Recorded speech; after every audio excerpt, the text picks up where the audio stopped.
जीवन में हरदम एक चीज़ मैंने देखी है कि समय और समझ ये दोनों चीज़ें एक साथ उसी इंसान को प्राप्त होती हैं जिसके मन में अहंकार नहीं होता।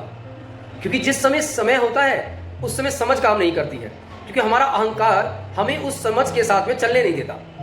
और जिस समय समय निकल जाता है तो उस समय उस समझदारी का कोई फायदा नहीं रहता। तो अगर आपके मन में अहंकार है और आप सोच रहे हैं कि जिंदगी सिर्फ आपकी बल पे चल रही है, आप किसी को अन्न दे रहे हैं, आप किसी को सब कुछ दे रहे हैं, आपकी वजह से किसका घर चल रहा है, तो ये सबसे बड़ा एक भ्रम है इंसान का।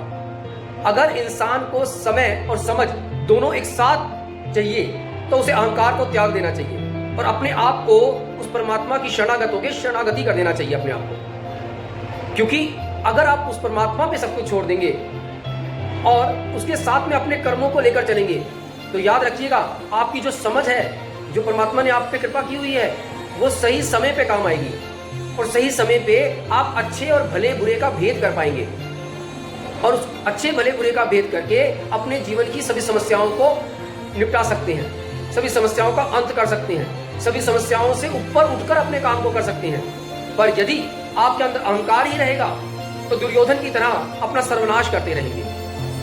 कभी भी दुर्योधन की तरह अपनी समझ को किसी और के हाथ में मत दीजिए, जैसे कि मामा शकुनी के हाथ में उसने दे रखी। आप अपनी समझ को और अपने समय को अपने पास रखकर अच्छे और भले बुरे का भेद कीजिए, उस परमात्मा पे सब चीजों को छोड़कर अपने कर्म को कीजिए।